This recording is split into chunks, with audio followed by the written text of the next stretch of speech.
Thank you very much. Thank you. Thank you so much. I would also like to, very quickly, it's an omission and I really have to apologize.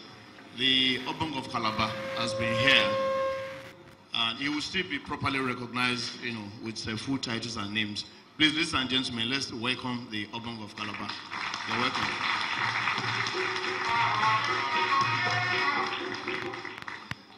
Now we're moving on, and I'm now going to call on Mr. Laolu Ekins. It's your turn.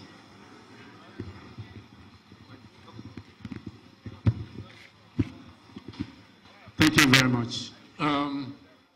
Everyone who have spoken this morning have actually made my job easy in the sense that it gives me the opportunity to simply summarize, which is in a way that I had summarized my paper. They have spoken about education, they've spoken about polyrhythms. Can I sing a song and see whether you'll understand it? Ara owo de o ero. Ara owo de o. Hello, Abel. Thank you. Now, I brought that about because it had been used. I belong to a different, aspect of music industry. I'm more into commercial music recording. And we have the opportunity in the studios to play around with rhythms, drums, types, and things like that. So I actually, we are the ones who make use of all these specific areas that they had touched, and we make them more interesting for the people who buy records and listen.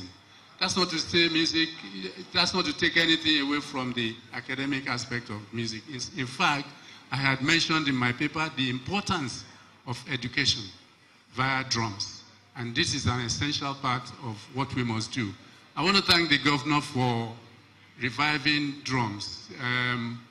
The only thing I want to please beg the governor is not to leave this project unfinished, particularly in the areas where education comes in. Most of our children today don't understand the values of our drums.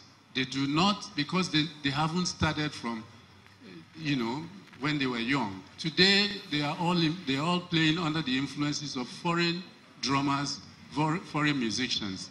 And interpretation of our drums and rhythms have become a problem.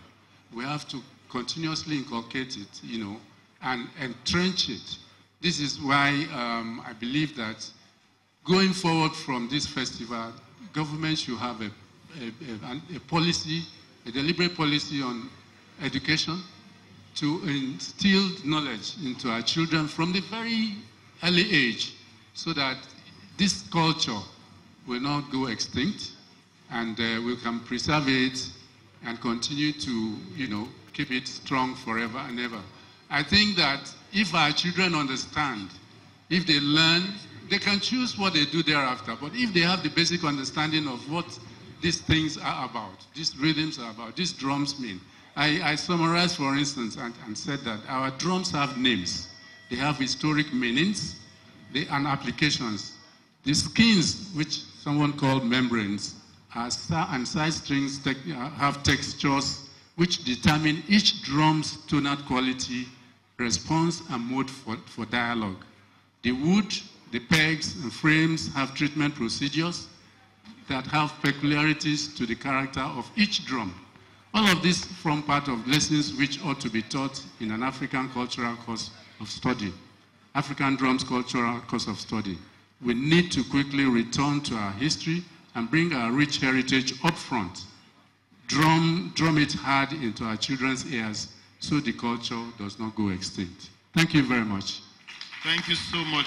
Thank you very much, Mr. Laolu Ekins.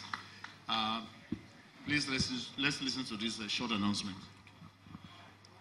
We've been told that we're doing live broadcast, and His Excellency has just bought us another 30 minutes, so we can extend this session by 30 minutes. Thank you very much, sir. And that was following Professor Shoyinka's overruling of the moderator. A while ago, we recognized His Eminence Edidem Abasi Otu, 5, Grand Patriarch of Efik Kingdom, Obong of Calabar. Thank you very much. Also to say that Governor of Edo State is represented here, but I can't find the paper now. But Mr. Ramide Giwansin, Special Advisor to Lagos State Governor on Arts and Culture, is representing the Governor of Lagos State. Welcome, ma'am.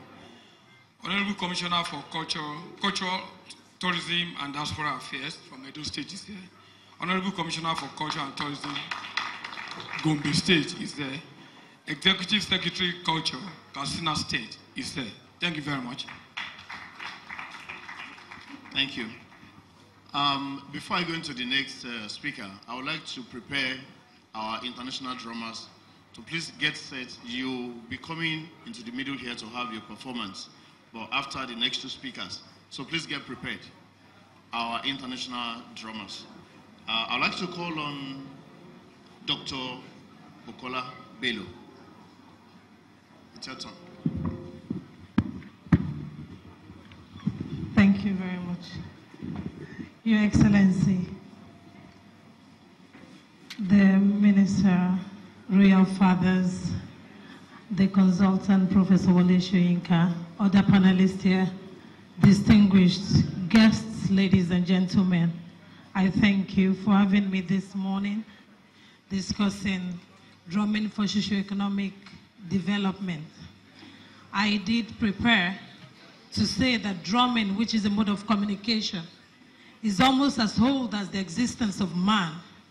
And if man will employ all resources within his reach to preserve life, then the art of drumming also needs to be preserved as it gives life and livelihood to man.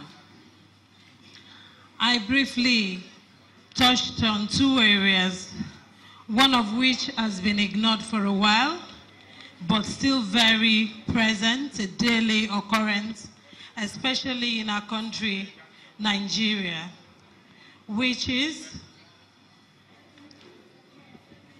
the brain drain. Drumming creates an avenue for skilled employment with attendant economic reward and benefits, and this can be one of the desired solutions to the decline in socioeconomic development created daily, yearly in Nigeria over the last decade. The brain drain. According to the National Bureau of Statistics, the creative industry contributes 1.42% to the country's GDP. No doubt, oil and agriculture has been so much relied upon in our economy. The creative industry has our own contribution, which must, as a matter of urgency, receive a boost. This brings me to this million-dollar question. How many drummers have eloped? I'm sure we don't have the data to prove that. We don't have the statistics to prove that yet. How many drummers have eloped working menial jobs in Western world or working with multinationals with or without fulfillment and zeal to reinvent themselves with the skill of drumming? Yes, citizens may have deficient proportion of patriotism, but not a lot of citizens are averse to earning a livelihood for themselves. We need to grow and make sustainable the creative industry, most especially the act of drumming. I also looked at briefly gender. Where do we place women in this industry? Can women actually contribute to the socio-economic development of this nation via the art of drumming? I will say yes. And this avenue must be encouraged.